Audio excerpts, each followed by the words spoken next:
On va se lever pour ceux et celles qui le peuvent et on va chanter le numéro 1.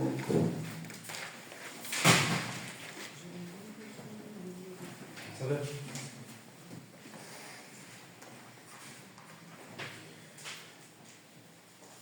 Joyeux, joyeux, je t'adore, de mon cœur s'élève un chant, sitôt qu'apparaît l'aurore, le soir au soleil couchant, plein de joie et d'allégresse, je te bénis chaque jour, pour ta bonté, ta largesse, Dieu de grâce, Dieu d'amour. Cette joie envahissante remplit ton peuple en tout lieu, son âme reconnaissante ne peut que louer son Dieu. Oui, d'un pôle à l'autre pôle, ton peuple est d'amour saisi. Ce peuple dont le seul rôle est de dire un mot merci. Quel poème ou doux cantique pourrait s'arroger l'honneur de chanter la joie unique qu'est en toi, Dieu, ce bonheur. Exprimer l'inexprimable, je ne le puis, je le sais. Dieu trois fois saint, adorable, heureux, comblé, je me tais. Et avant lecture, le numéro 11.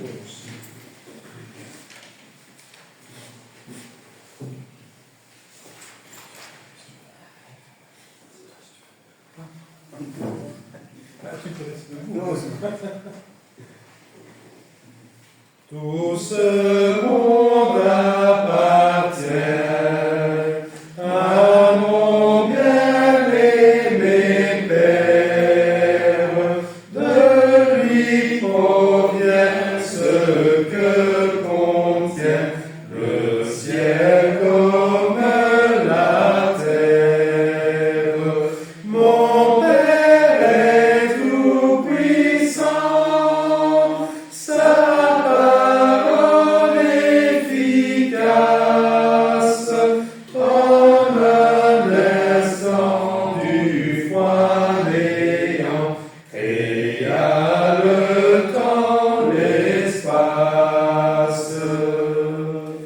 Tout ce monde est à lui, l'oiseau, le lys, l'abeille, disent merci, Seigneur béni, pour ta bonté qui veille.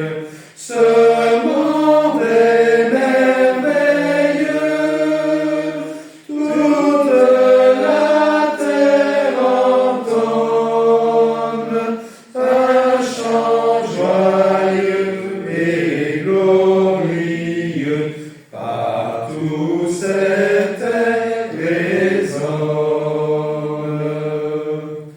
À mon Père appartient le monde et sa richesse. Il le soutient et le maintient par sa sainte sagesse. Il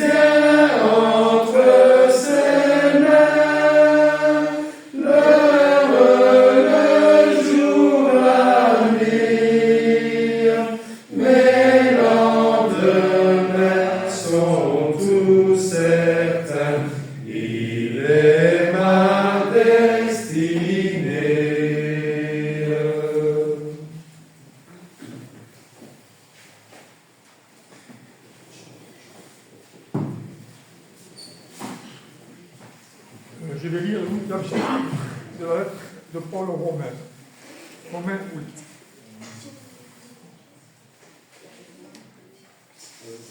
8. Romains chapitre 8. Chapitre 8. Oui.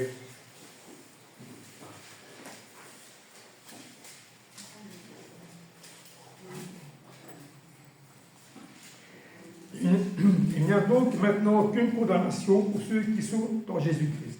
En effet, la loi de l'esprit de vie en Jésus-Christ m'a affranchi de la loi du péché et de la mort.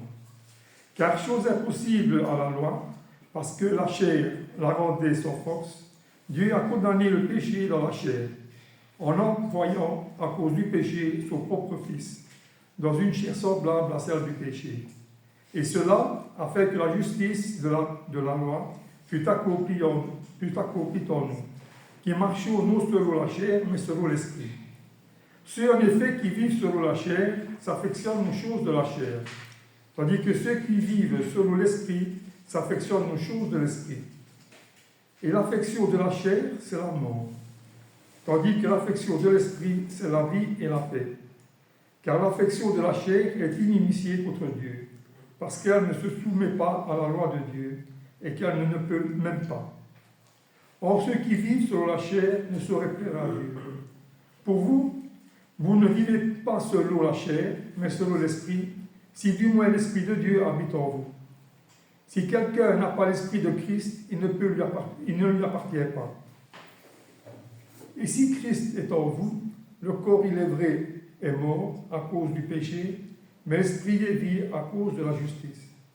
Et si l'esprit de celui qui a ressuscité Jésus d'entre les morts habite en vous, celui qui a ressuscité Christ d'entre les morts rendra aussi la vie à vos corps mortels par son esprit qui habite en vous.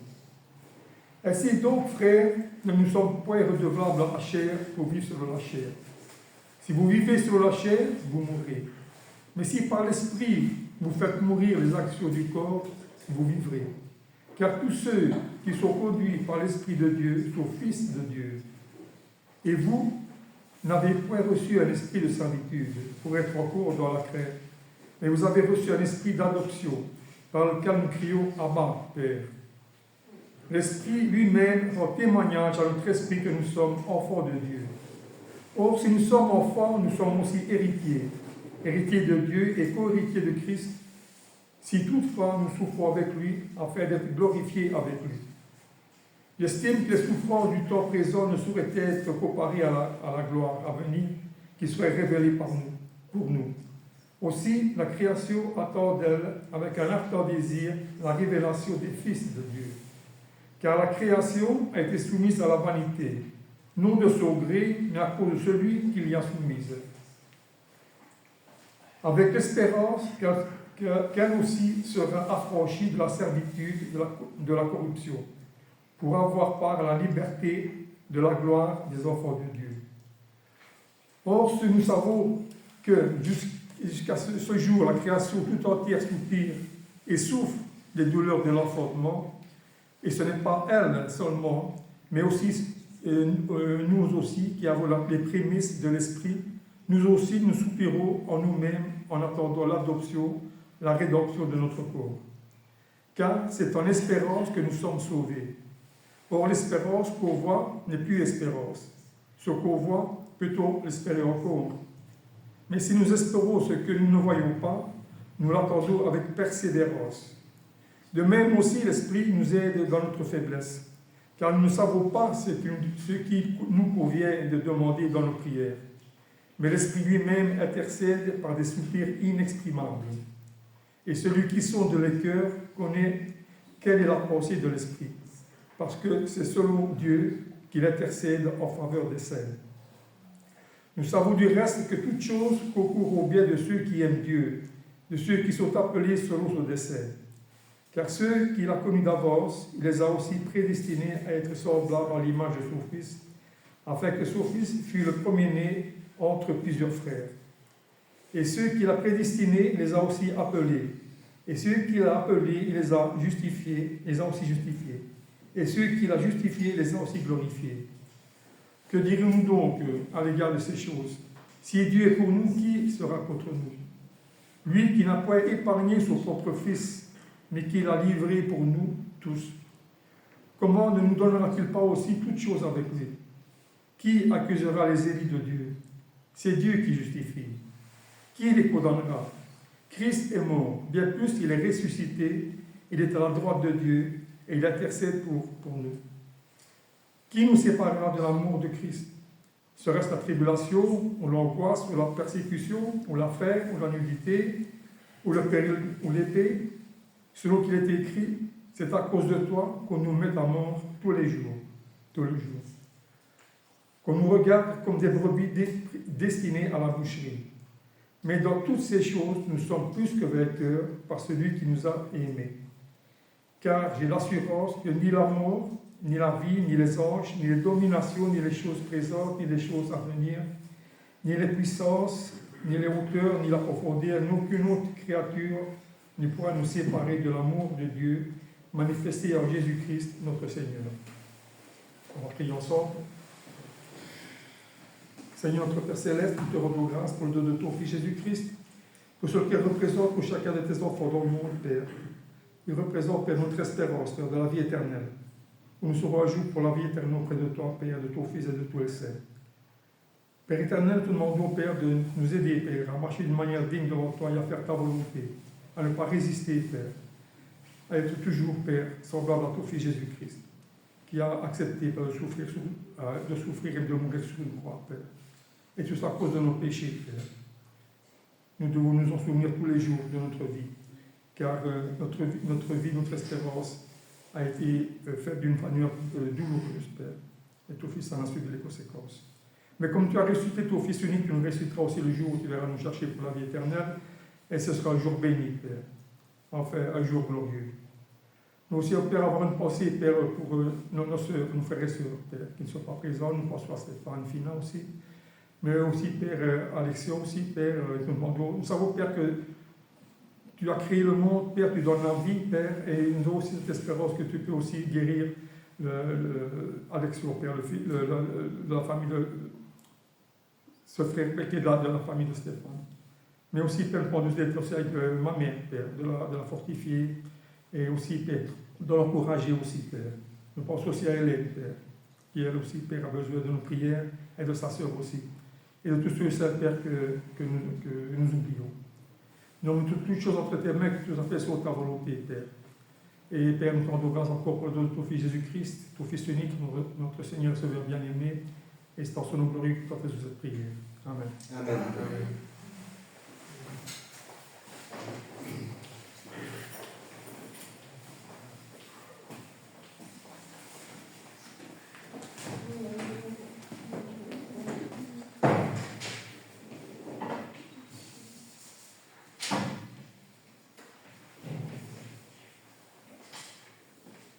On va chanter le 158.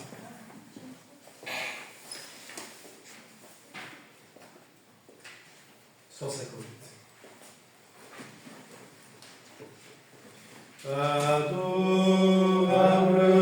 mystère, le Fils du roi des rois, descendit sur la terre,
Homme de douleur se nomme Jésus, Fils de Dieu, de l'homme. Il est mort pour moi, pécheur. Hosanna, Christ est sauveur. Sur lui les indignes crachent, ses bourreaux cruels l'attachent. Il crie au pardonne-le, Hosanna, Christ est sauveur. Cache doux et moquerie, toi qui crois ou l'injurie, c'est pour toi cette douleur. Hosanna, Christ est sauveur. Ah mon Dieu, quel prix tu payes, dans ses mains, ses pieds, ses veilles, qui promettent mon bonheur. Hosanna, Christ est sauveur. Bafoué par cette honte, il n'est que miséricorde. En lui tout n'est que douceur. Hosanna, Christ est sauveur.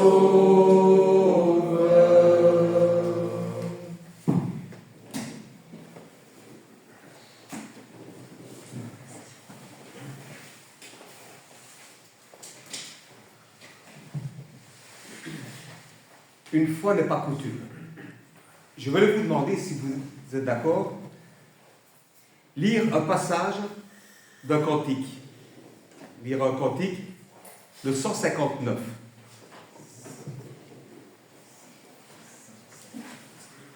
Le 159 qui s'intitule « Il fait nuit au calvaire ».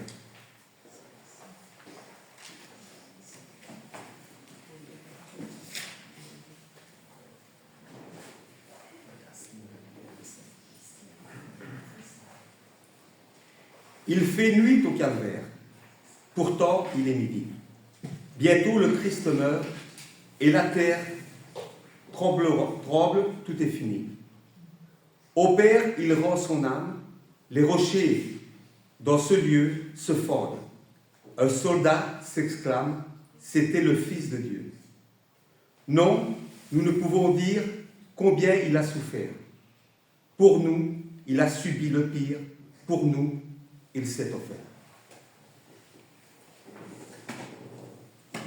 Notre Père puissant, notre Père bien-aimé, pour nous, il s'est donné, notre Père.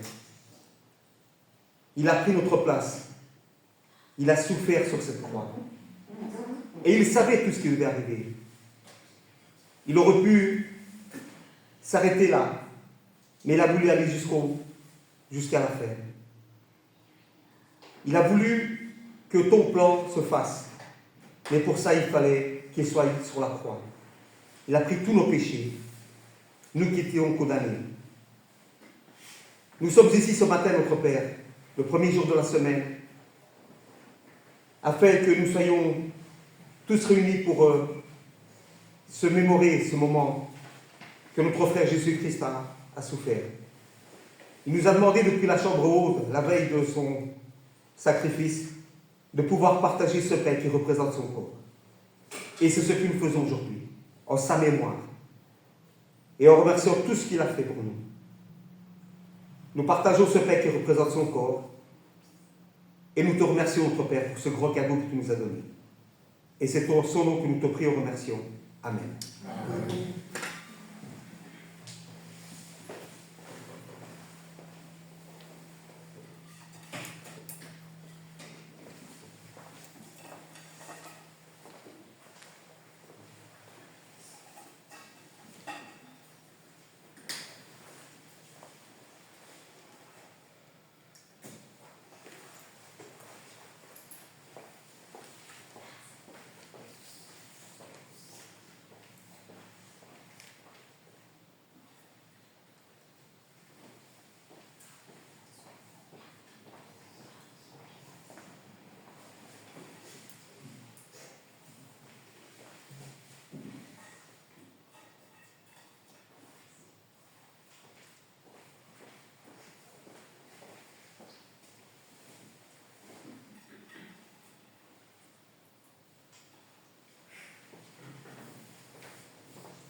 Père Tout-Puissant,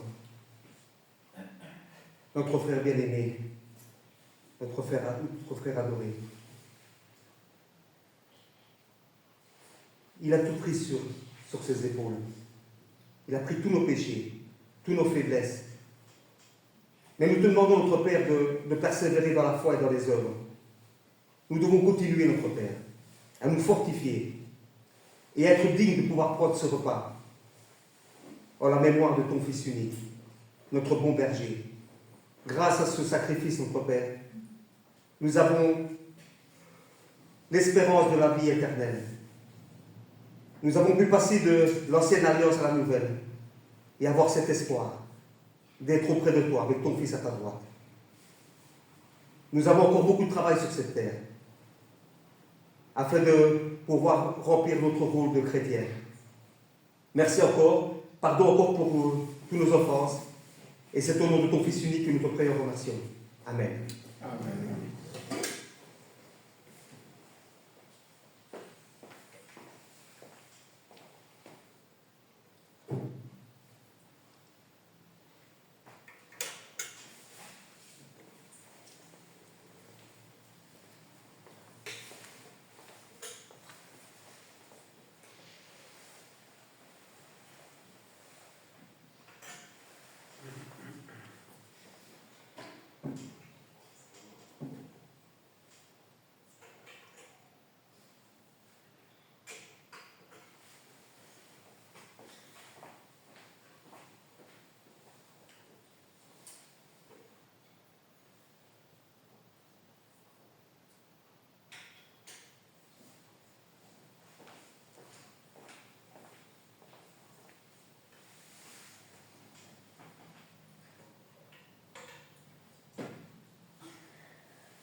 Merci.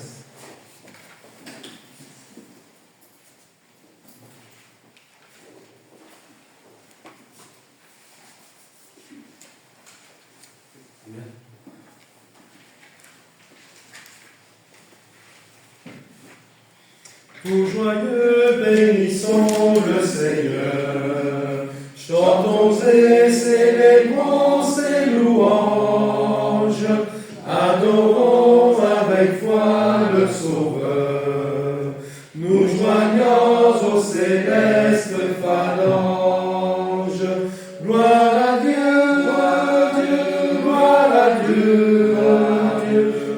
ce chant retentisse en tout lieu.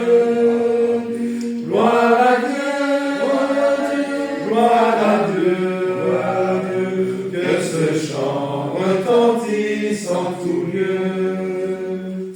Dieu dans son incomparable amour, du ciel envoya son Fils unique, et la terre et les cieux dans ce jour s'unissent pour chanter ce cantique. Gloire à Dieu, gloire à Dieu, gloire à Dieu, gloire à Dieu. Que ce chant retentisse en tout lieu. Gloire à Dieu, gloire à Dieu, gloire à Dieu. Que ce chant retentisse en tout lieu.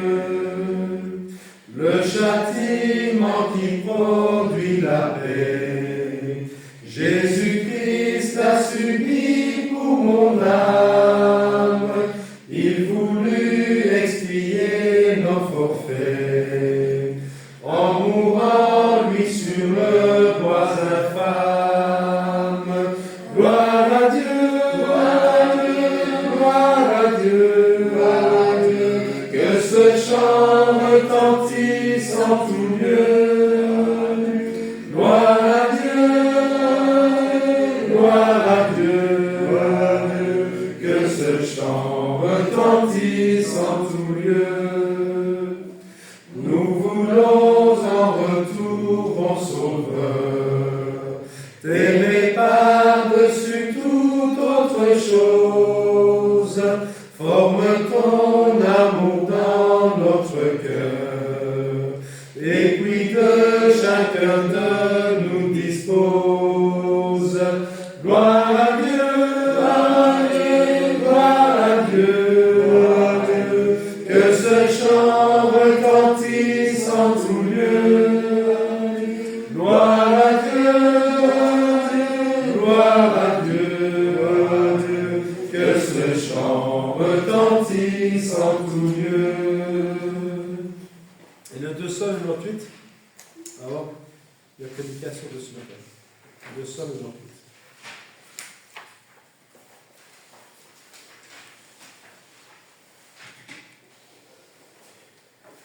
La foi résiste inébranlable quand elle est placée en Jésus.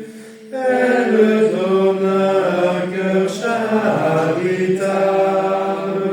Jamais en lui l'on est confus. Si notre cœur croit en Jésus, nous ne serons jamais déçus. C'est cette foi calme et sereine qui les a si bien soutenus.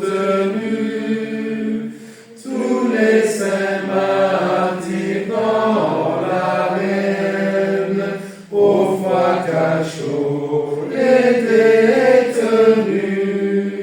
Si notre cœur croit en Jésus, nous ne serons jamais déçus. La foi, c'est la ferme assurance de ce qu'attendent les élus. Elle est au cœur cette espérance des bienfaits jamais encore vus.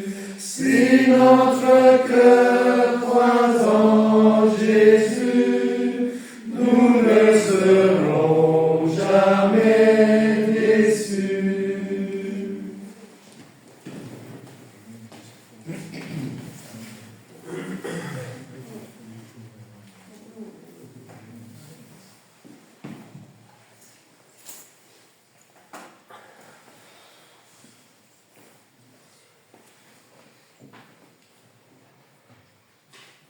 Bienvenue à tous et à toutes.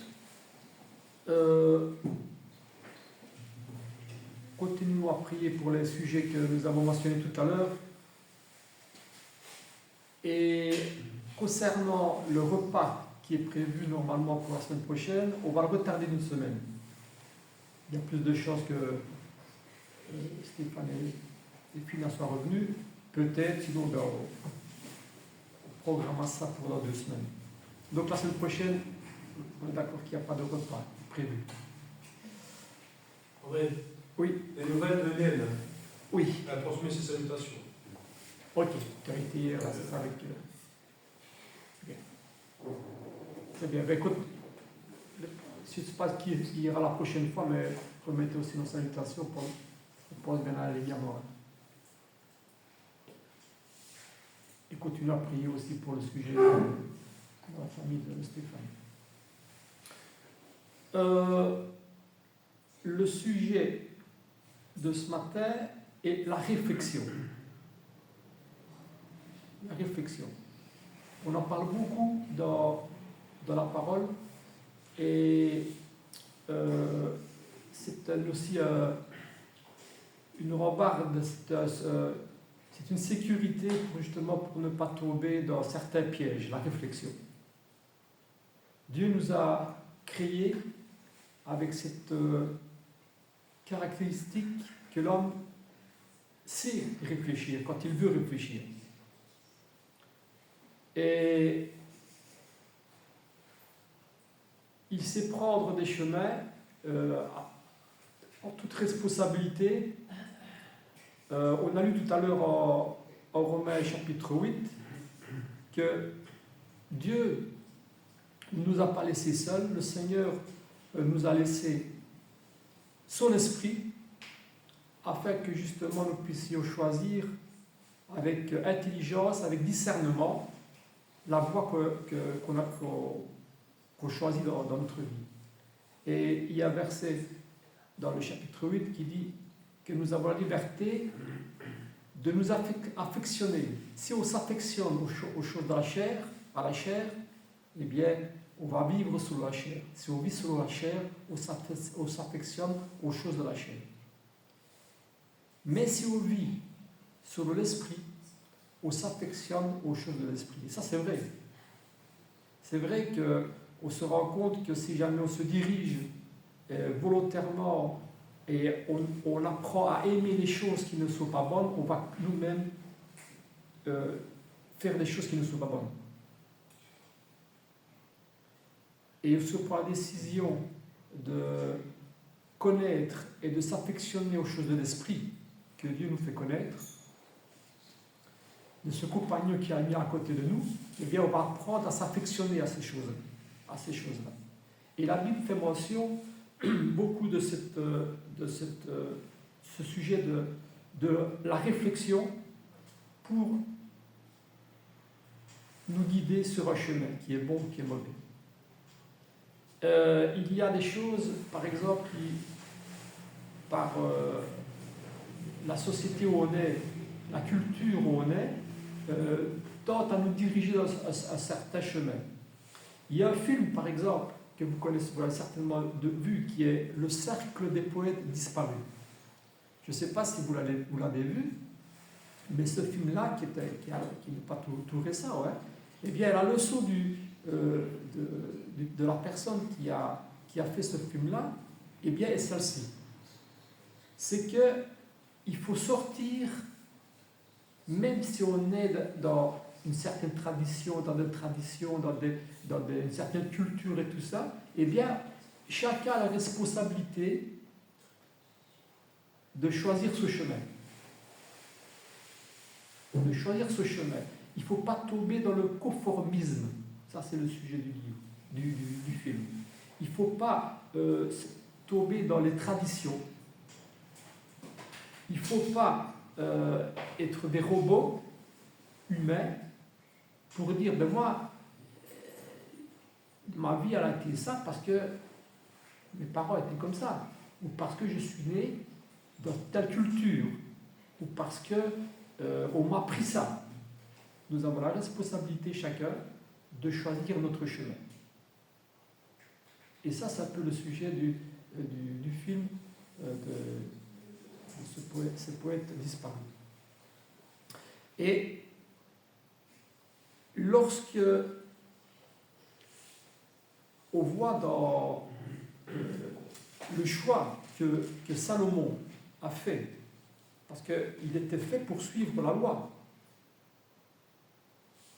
pour suivre ce que certains dirigeants enseignaient dans la loi. Mais il a dit, Seigneur, je demande une chose, c'est que tu me donnes ce choix de rechercher la sagesse, de rechercher ce que toi, tu demandes de l'homme. C'est ce qu'il demande dans ses prières. Et Salomon, aussi bien que c'est le fils de David, et dans tous les proverbes surtout, eh bien, il parle avec ce souci-là. Non seulement de connaître la sagesse, de connaître la volonté de Dieu, pour ne pas faire ce que l'homme lui demande, mais ce que Dieu demande, et de transmettre cette sagesse-là. Ça, c'est le sujet des proverbes. C'est un très beau livre, et on voit que, par exemple, dans le premier chapitre des proverbes, eh bien, à partir du verset 2, il dit « Salomon, fils de David, roi d'Israël, pour comprendre, d'abord il dit pour connaître la sagesse et l'instruction, pour comprendre les paroles de l'intelligence. » Et puis au verset 4, il dit « Ô jeune homme, de la connaissance et de la réflexion, que le sage écoute et il va augmenter son savoir. » Et donc il parle déjà une première fois de la réflexion. Et là, il essaye de transmettre ce qu'il connaît, de la sagesse et de ce danger de ne pas réfléchir au jeune homme. Et alors il dit, à qui est-ce que tu parles? C'est un peu comme un père qui parle à son fils. Bon, pour ceux qui sont parents, le souci vraiment, c'est qu'on espère que l'enfant marche dans un bon chemin.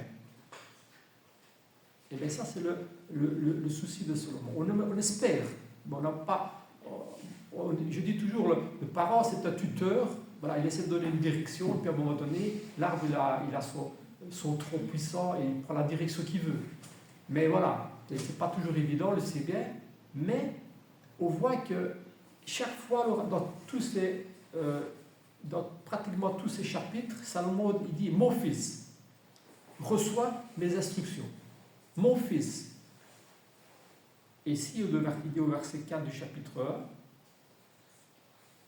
1, « Ô jeune homme », c'est la première fois avant de dire « mon fils ». Il pourrait dire « mon fils, reçois la connaissance et la réflexion ». Donc le souci de Salomon, de dire, voilà, le conseil que je vais dire à ce jeune-là, c'est de rechercher la connaissance. Il n'est pas une connaissance, il dit la connaissance et la réflexion. Et ça, c'est transmis tout au long du livre de Proverbes, et c'est encore un sujet qui est d'actualité jusqu'à la fin de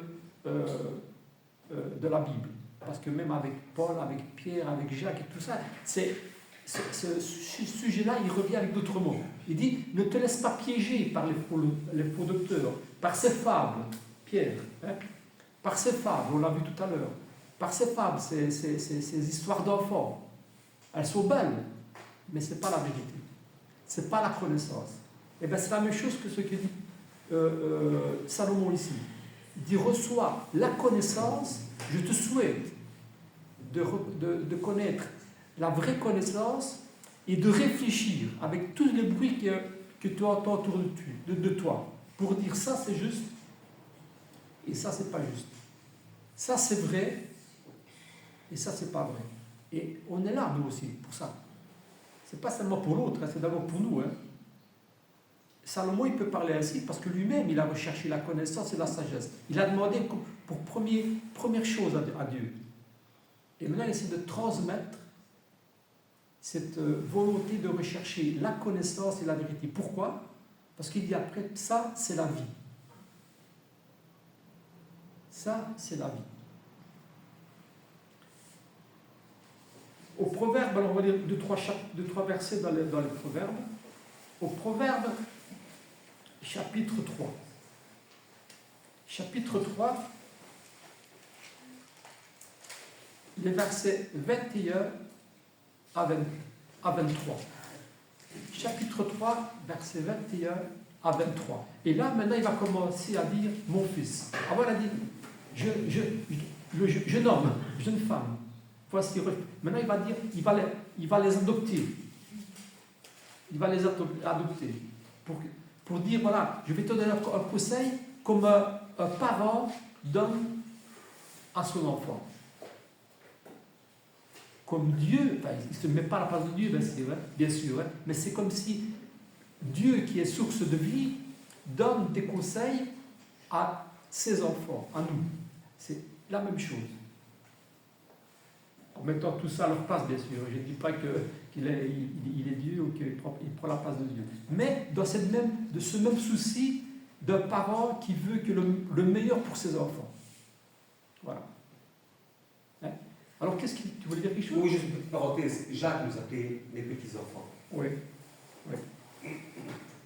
Et donc, au verset 21 à 23, il dit « Mon fils, que ces enseignements ne s'éloignent pas de tes yeux.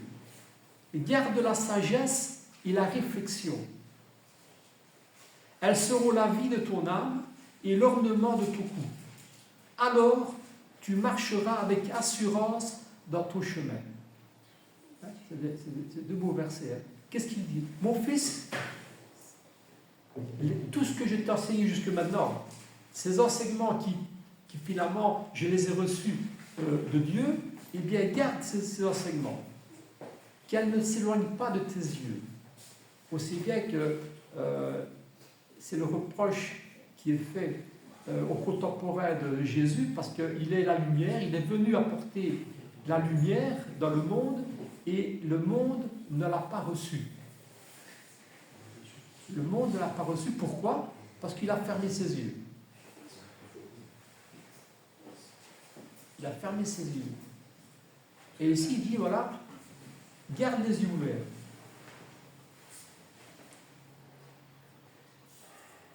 Je vais faire une petite parenthèse parce que j'ai lu une très belle phrase qui parle un peu de la lumière, on dit que, en fait, je vais essayer de me rappeler de la phrase.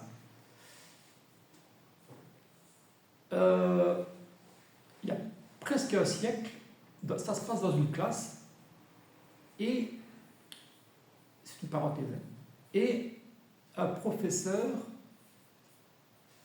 enseigne dans une classe, et il dit, c'est ce qu'on entend autour de nous, hein, un peu, Dieu a créé le bien, donc il est bon. Et puis pour créer la discussion, il dit Dieu a créé le mal, donc il est mauvais. Alors un élève lève le doigt et dit professeur, je peux parler? Oui. Et il dit, ce n'est pas que Dieu a créé le mal. Je vais essayer de prendre la phrase exacte. Hein. Je l'avais noté.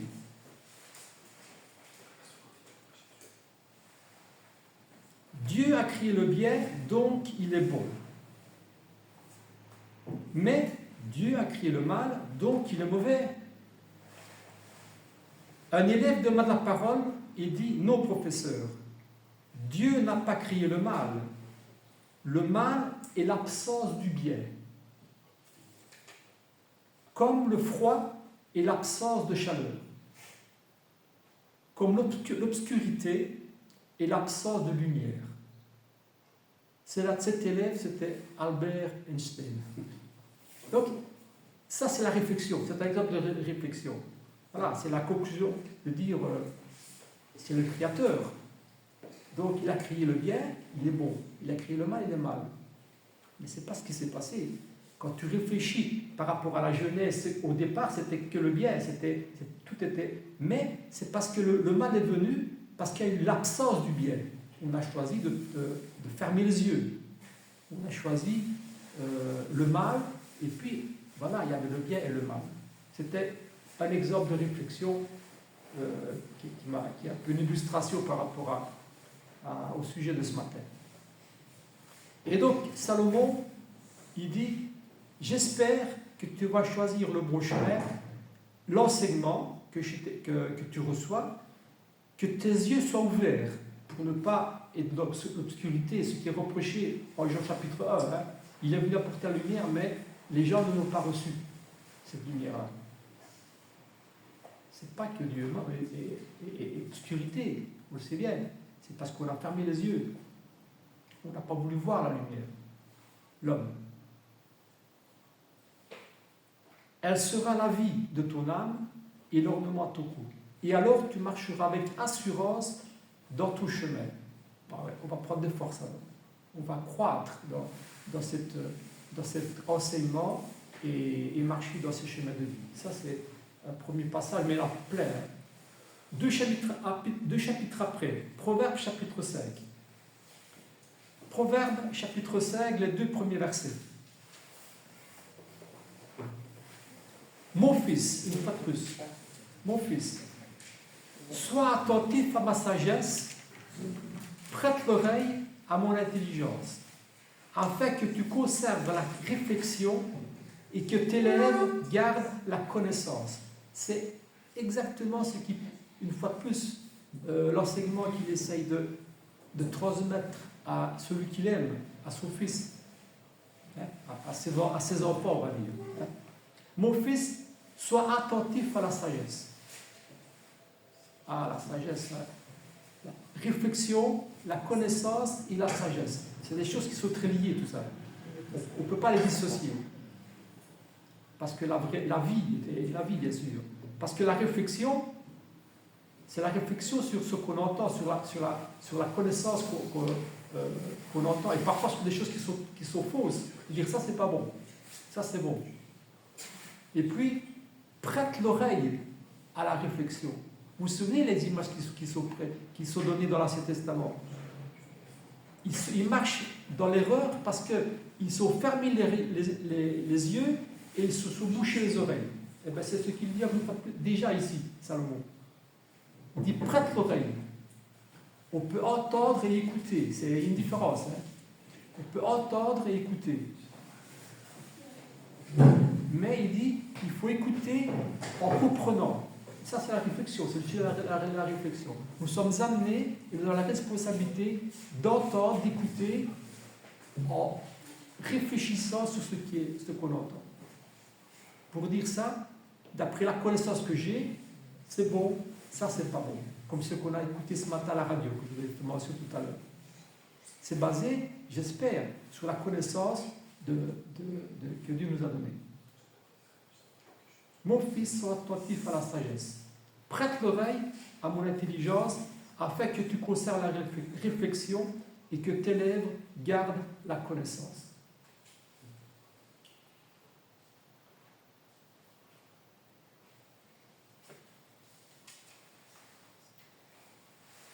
Dans le chapitre 2, il dit encore, il y a ce beau passage dans les... Il y en a beaucoup, hein. Mais au verset 11 et 12 du chapitre 2 des Proverbes, il dit encore, en parlant de la réflexion, il parle beaucoup de la réflexion. La réflexion, donc Proverbes chapitre 2, verset 11.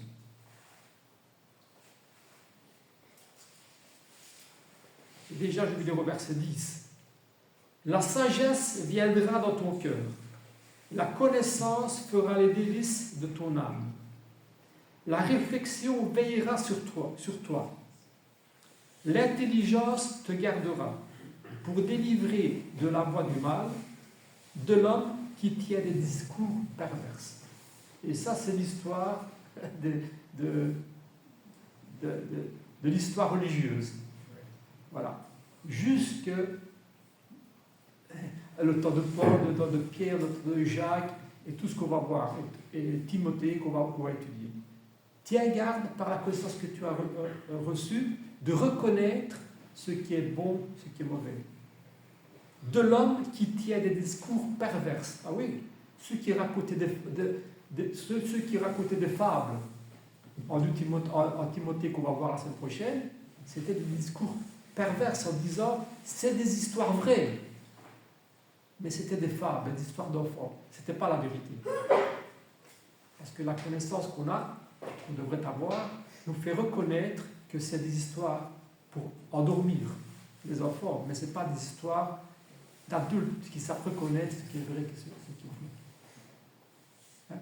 Donc c'est le même avertissement du début jusqu'à la fin. Mais on est responsable de ça.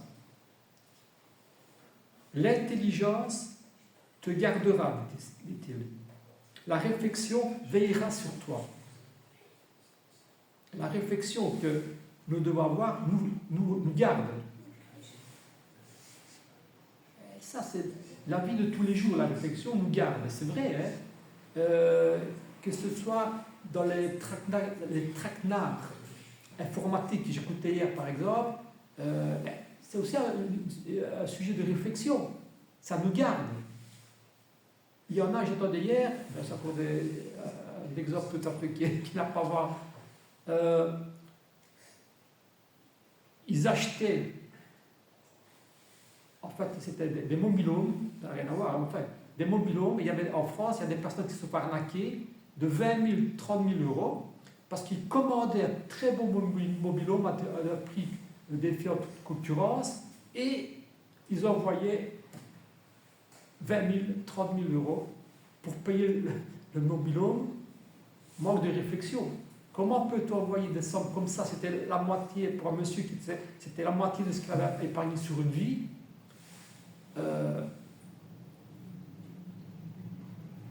En n'ayant aucune garantie de l'honnêteté de la personne qui vendait ça, et en n'ayant aucune certitude qu'il allait recevoir. Donc, c'est un exemple. La réflexion, elle doit être là. C'est pas seulement au niveau religieux de la parole, c'est la vie qui doit être basée sur la réflexion. Ça c'est vrai, ça c'est pas vrai. Ça c'est une fable, c'est une histoire, un piège, ou ça c'est une vérité. Voilà. Ça c'est le sujet de la réflexion. La réflexion et le discernement. Proverbe chapitre 8. Je vais lire les versets 12 et 13. Proverbe, chapitre 8, verset 12. Et là, c'est la sagesse personnifiée. C'est comme si la sagesse parlait. Mais la sagesse qui vient de Dieu. Et on sait qu'on parle aussi beaucoup de la sagesse dans le Nouveau Testament et qu'on doit prier pour avoir cette sagesse. Mais quelle sagesse? La sagesse qui vient de Dieu. Celle qui nous amène à la connaissance de Dieu et à la vie. Moi, la sagesse, verset 12, j'ai pour demeure le discernement. Pas plus. Moi, la sagesse, j'ai pour maison le discernement. Ah ouais. Parce que l'homme, il doit reconnaître cette sagesse-là. Est-ce que c'est celle que Dieu nous fait connaître, ou c'est une autre sagesse? Sagesse de l'homme ou une autre sagesse? Sagesse du malin? Eh bien, il dit, moi la sagesse, j'ai pour demeure le discernement. Si je n'ai pas le discernement, on ne va pas reconnaître ce qui est le bon message ou le faux message. Et je possède la science la science de la réflexion. Une fois de plus. La crainte de l'Éternel, c'est la haine du mal. Donc, je possède la science de la réflexion. Il met dans la catégorie de la science la réflexion. C'est une science, la réflexion. Parce que c'est tout un développement, toute une démarche et toute une vie, la réflexion. Tout au long de la vie, on a besoin de réfléchir. Parce qu'il y a toujours le danger de tomber dans le piège ou de marcher dans une mauvaise voie. Mais pour marcher, pour essayer de marcher toujours dans la bonne direction, eh bien, on a besoin de réfléchir. Depuis enfant, on est capable de réfléchir, de dire moi, par exemple, je vais me faire baptiser ou pas pour entrer dans l'église et de marcher toujours dans la direction et de ne pas, le moins possible, marcher dans des chemins tortueux pour arriver au but. Toujours, on a besoin de réflexion. Et ce sujet de réflexion est encore une fois très présent dans la parole de Dieu. J'ai besoin de réfléchir, d'avoir cette science de la réflexion.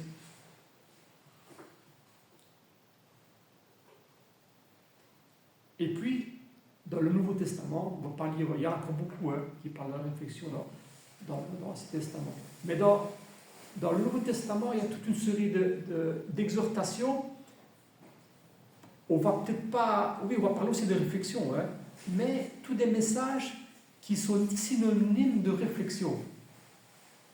Je disais tout à l'heure, à partir du moment où on peut réfléchir, eh bien, on doit réfléchir.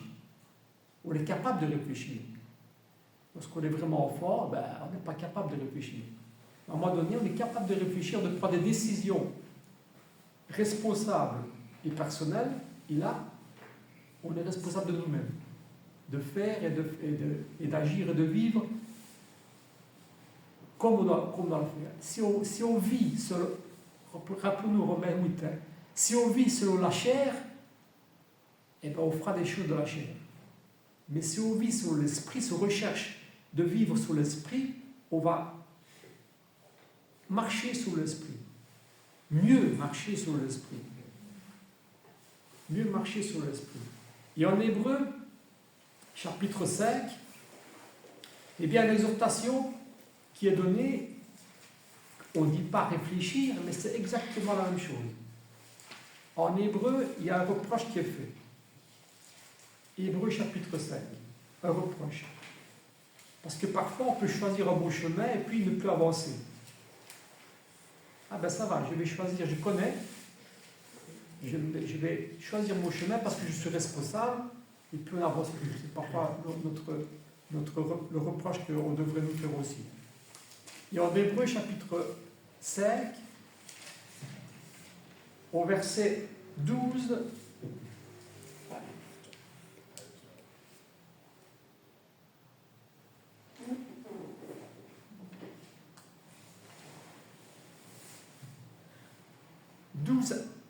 à 14, Giovanni, dis un petit peu. Dis déjà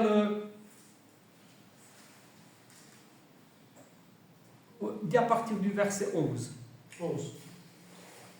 Nous avons beaucoup à dire là-dessus et des choses difficiles à expliquer, parce que vous êtes devenus lents à comprendre. Vous en effet, depuis longtemps, devriez être des maîtres, vous avez encore besoin qu'on vous enseigne les premiers rudiments des oracles de Dieu. Vous êtes venus en avoir besoin de lait et non d'une nourriture solide. Or, quiconque en est au lait n'a pas l'expérience de la parole de justice, et il est un enfant. Et la nourriture solide est pour les hommes faits, pour ceux dont le jugement est exercé par l'usage à discerner ce qui est bien et ce qui est mal. Voilà. C'est le résumé de tout ce qu'on a dit là. Vous devriez être des maîtres, mais vous êtes encore avoir besoin de lait. Et une petite parenthèse, lorsque la connaissance de la parole, on a besoin de s'approcher de la parole comme un enfant, parce que là aussi, ce n'est pas une contradiction, lorsque Jésus dit vous n'entrerez pas dans le royaume parce que vous n'êtes pas comme ces enfants-là. C'est un reproche. Est-ce que c'est en contradiction avec ça? Non. Et comme on le dit souvent, le premier pas dans la connaissance de la parole, c'est comme un enfant. C'est-à-dire avec un cœur transparent et honnête, ne pas voir ses ces idées préconçues, ces traditions qui nous empêchent d'entrer, de comprendre la parole de Dieu, alors on doit s'approcher comme un enfant. C'est ça qui voulait dire Jésus, je crois, qui reprochait. Et ces docteurs de la loi, ils avaient ces traditions et tout ça qui les empêchaient d'accepter la parole du Seigneur. Parce qu'ils n'étaient pas comme ces enfants, de partir de zéro pour commencer à entendre et à vivre la parole. Non, moi j'ai mes trucs, j'en reste à mes connaissances, à mes traditions, j'accepte pas ce que tu dis là. Et je te condamne pour ça. C'est ça le comportement de ces docteurs de la loi. Ils avaient une connaissance, mais qui n'était pas la bonne connaissance. Par contre, maintenant ici en hébreu, il dit, maintenant que vous êtes entré dans l'église, vous avez fait le pas, hein, parce que des personnes responsables, vous avez décidé de prendre le beau chemin, et maintenant, à la place de marcher sur ce chemin-là, eh bien, vous avez tiré le frein, mais vous n'avancez plus. Vous n'avancez plus. Et ça, c'est le reproche. Vous devriez me mettre, mais vous en êtes encore avoir besoin de lait et non de nourriture solide. Donc, vous voyez, ce n'est pas une contradiction, ça. Ça veut dire qu'il faut grandir. Mais tous on est bébés au début. Ouais. Mais la nourriture solide est pour les hommes faits, pour ceux qui savent discerner. Moi, je vais discerner maintenant. Mais il dit, pour ceux dont le jugement est exercé par l'usage à discerner, une fois plus, ce qui est vrai, ce qui est bien et ce qui est mal. Ce qui est mal. Voilà. On ne va pas lire, mais il y a encore dans le psaume 119 un beau verset de David, alors, le père de Salomon, qui dit « Je réfléchis à mes voies et je dirige mes pas vers tes préceptes. » Je réfléchis à mes pas, d'accord, une exhortation à la réflexion, et par rapport à cette réflexion, je dirige mes pas, j'avance vers tes préceptes. Voilà, c'était une exhortation, ça c'est la théorie. Mais Il faut... si je peux faire une parenthèse également, dans les béatitudes, quand Jésus dit « Heureux vous qui êtes pauvres en esprit », ce sont des personnes aussi qui cherchent, mais qui sont au tout début. Ouais. Donc, qui n'ont pas encore une rien, mais qui ont cette volonté. Ouais. Alors vous serez... Même si parfois, pour d'autres raisons, on est freiné ou empêché parce qu'il y a des personnes qui ont difficile à avoir cette réflexion. Hein. Ça veut quoi? Ok. Donc, 1 Timothée, chapitre 1, la semaine prochaine.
On va chanter le 91.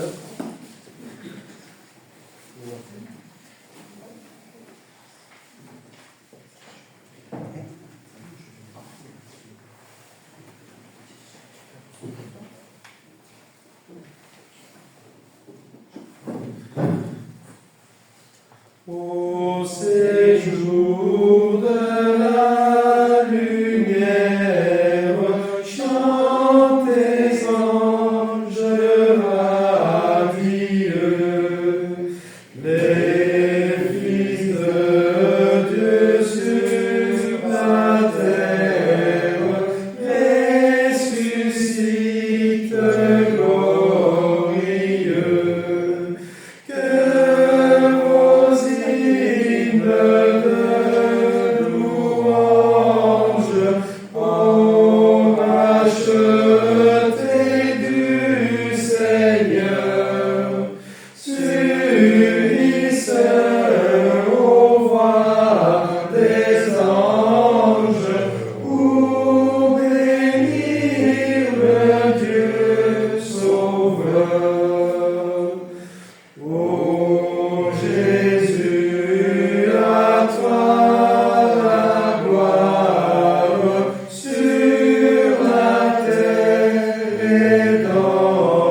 servir et chercher à faire ta volonté, à brûler de cet amour, Seigneur, pour te plaire, et surtout, Père, pour mettre en pratique ta parole.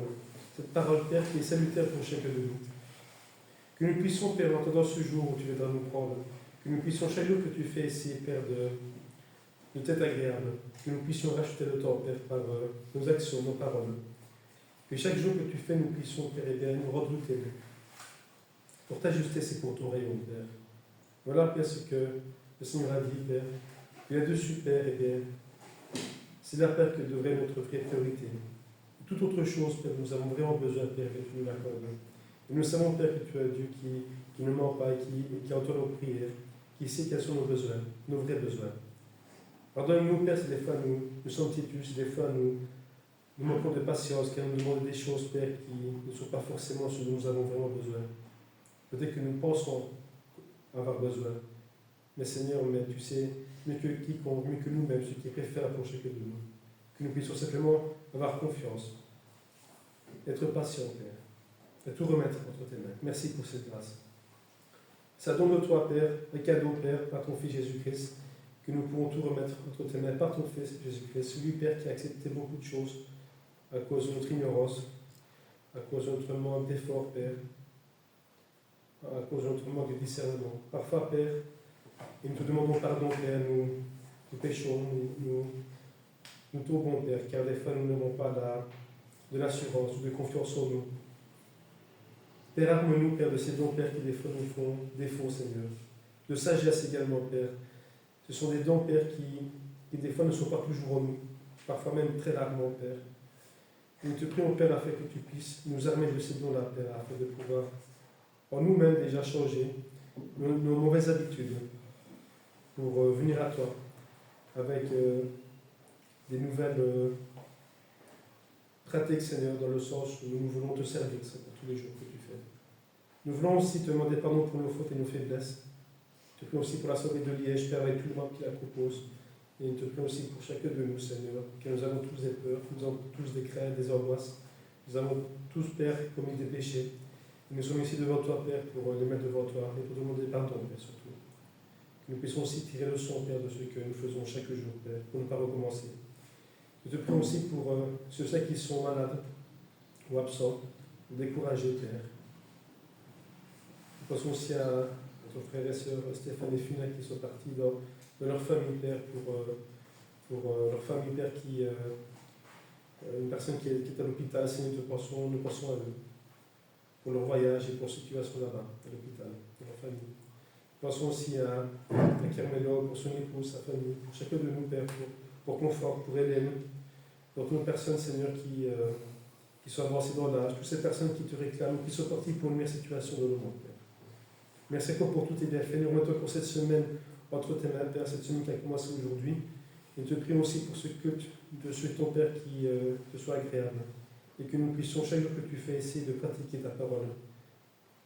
Au lieu, Père, de la lire, Père, d'attendre le prochain jour, Père, pour l'ouvrir. Père, mais que nous puissions nous sortir concernés par ce salut que tu nous accordes à travers ton Fils Jésus-Christ. Merci pour cette grâce, pour ce cadeau, pour cet amour, Père.